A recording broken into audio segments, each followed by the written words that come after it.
আমাদের ছোট্ট টুকু সোনা এবারের হোলিতে নিজেই নিজের গায়ে রং মাখিয়ে একটা কিউট রঙিল ভূতু সেজেছিল।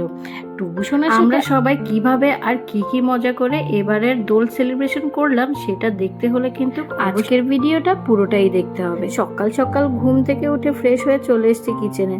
দোলের দিন হাজবেন্ডের ছুটি, বাপ ছেলে ওদিকে ঘুমোচ্ছে। কয়েকদিন ধরে হাজবেন্ডটা আবার ডিমান্ড করছিল সে আলুর পরোটা খাবে। আসলে ছেলেটার জন্য না আজকাল আর কিছু করে উঠতে পারে না ভালো মন্দ।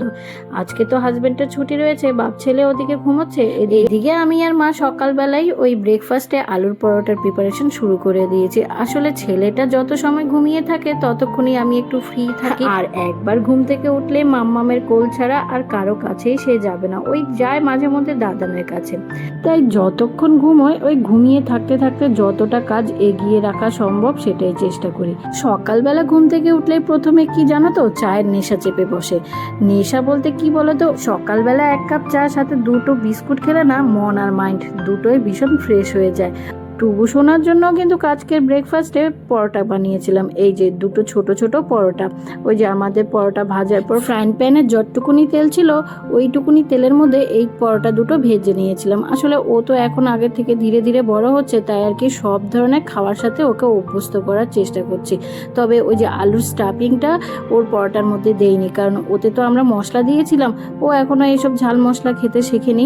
এর মধ্যে ছেলে আবার ঘুম থেকে উঠে পড়েছে, ওকে ফ্রেশ করিয়ে দিয়েছি।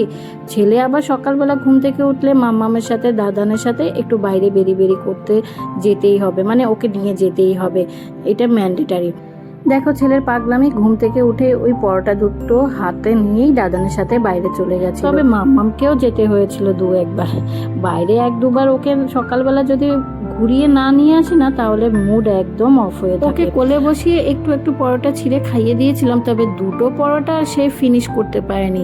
ওকে বাবার কাছে দিয়ে এর মধ্যে কিচেনে চলে এসেছি। আজকের মেনুতে হয়েছে ওই লাউ শাক ভাজাটা প্রথমেই আমি করে নিয়েছিলাম। সর্ষে কাঁচা লঙ্কা বাটা দিয়ে ঢেঁড়স আলুর চচ্চড়ি হয়েছে। ওদিকে আলু দিয়ে ডিমের ঝোল হচ্ছে, রান্নাটা ওদিকে মাই দেখছে, আমি ঘরটা ক্লিন করে নিচ্ছি। আসলে আমরা চেষ্টা করছিলাম যত তাড়াতাড়ি রান্নাটা সেরে ফেলা। একবার রং খেলা শুরু করে দিলে ওদিকে আবার অনেকটা সময় চলে যাবে। যত বড় হচ্ছে ওর দুষ্টুমিগুলো ততটাই বড় হয়ে যাচ্ছে, মানে বেড়ে যাচ্ছে। আমি ঘর ঝাড় দিয়ে নোংরা এক জায়গায় জড়ো করছিলাম, সে ওই জায়গায় গিয়ে ওর খেলনাগুলো ঢেলে দিচ্ছিল। এর মধ্যে ডিমের ঝোলটাও কমপ্লিট হয়ে গেছে, ওটাও নামিয়ে নিয়েছি। রান্না কমপ্লিট করার পর কিচেন ক্লিন করে চলে এসেছি বারান্দায়। একটা প্লেটে সব আবিরগুলো সুন্দর করে সাজিয়ে নিয়েছি। এর মধ্যে মা চান সেরে ঠাকুর ঘরে চলে গেছে পুজো দিতে, আর টুবু মাম্মামের প্লেটে এত সুন্দর সুন্দর কালার্স দেখে কিছুতেই কন্ট্রোল করে রাখতে পারছি নিজেকে, বারবার ছুটে মাম্মামের কাছে চলে আসছিল।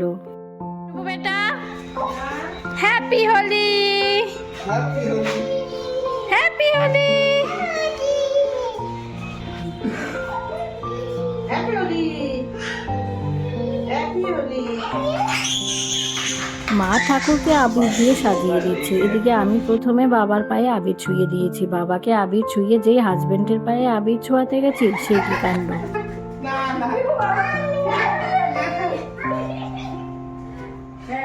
সেই প্রথম দিনে হাজবেন্ড নিষেধ করে দিয়েছিল যে পায়ে টাচ করার প্রয়োজন নেই, আমরা দুজনেই ইকুয়াল, দুজনেই সমান। আর আমিও তেমনি নাছোড়বান্দা, আমি ওর পায়ে জোর করে আবির ছোঁয়াবো আর ও কিছুতেই আমায় পায়ে টাচ করতে দেবে না। হ্যাপি হোলি। তুমি রং খেলছো?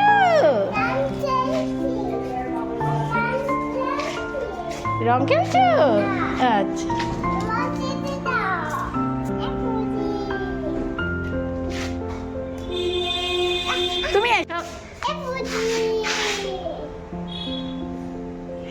বাচ্চারা কিন্তু ভীষণ অ্যাডভান্স হয়, মানে ওদের কিছু শিখিয়ে দিতে হয় না, যা দেখে ওরা সেটাই ফলো করে। মাম্মাম বাপি একবার ভিক্টরি সাইন দেখিয়ে হ্যাপি হোলি বলেছে, বেশ ওটা ফলো করে সে বারবার ওটাই কন্টিনিউ করে যাচ্ছে।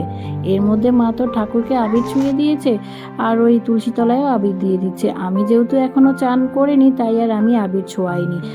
ছেলের কাণ্ড কি আর বলবো, ওকে নামু আবির ছোঁয়াতে গেছে, নামুর কাছ থেকে সে পালিয়ে বেড়াচ্ছে। কেউ ওকে আবির ছোঁয়াতে পারবে না, নিজেই নিজের গালে আবির ছোঁয়াবে, নিজেই ভূত হবে। তাই আমি একটু জোর করে ওকে কোলে তুলে আবির ছুঁয়ে দিয়েছিলাম। অনেক কষ্টে অনেক রিকোয়েস্ট করার পর মাম্মামের গালে সে একটু আবির ছুঁয়ে দিয়েছিল নিজে। আরে দাঁড়াও, এখনো আবির খেলা শেষ হয়নি আমাদের।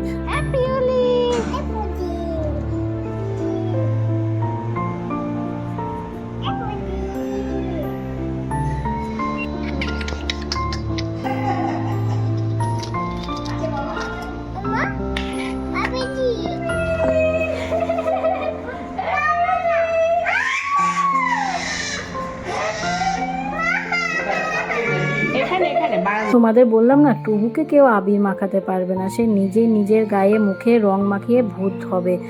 এই আবির খেলাটার জন্য আমরা এত সময় ওয়েট করছিলাম। আসলে মার পুজোটা কমপ্লিট হওয়ার পর আমরা ফাইনালি রং মাখামাখি শুরু করে দিয়েছিলাম।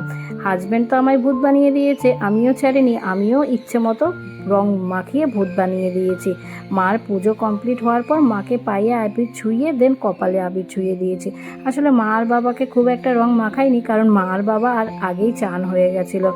আর আমরা ফাইনালি ওই রং মাখামাখি করার পর দু একটা ফটো। ওদিকে ছেলেকে দেখেছো, ওর হাত থেকে কিছুতেই আবিরের থালাটা নিতে পারছিলাম না। অনেক চেষ্টা করে, অনেক জোর করে আবিরের থালাটা নিয়েছিলাম। ওকে নিচে এনে ফ্রেশ করে চান করিয়ে দিয়েছি। আমি আর চানটা করে উঠতে পারিনি, ওই যে রং মাখামাখি করতে গিয়ে অনেকটা সময় নষ্ট হয়ে গেছে। ওকে চান করার পর খাইয়ে দিয়েছি, দেন ওকে নামও আর দাদানের কাছে রেখে আমি চানটা সেরে নিয়েছি। ভালো করে চানটা করে উঠতে পারিনি, ওই যে সময়ের বড্ড অভাব।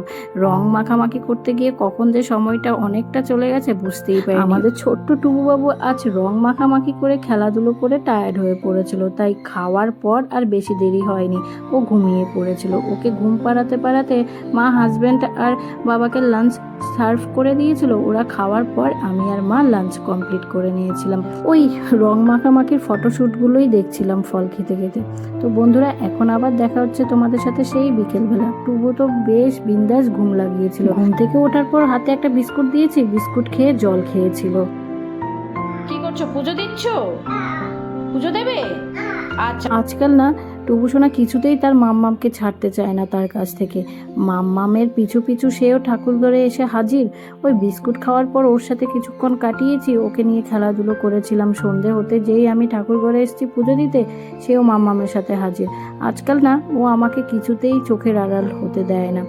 মাম্মাম যেখানে যাবে, মাম্মামের পিছু পিছু সেও সেখানে গিয়ে হাজির হবে। তাই আর কি বলতে পারো, টুবুর রুটিনের মধ্যে এটাও এখন অ্যাড হয়েছে। ওই যে মাম্মামের সাথে এসে সেও পুজো দেবে ঠাকুর ঘরে।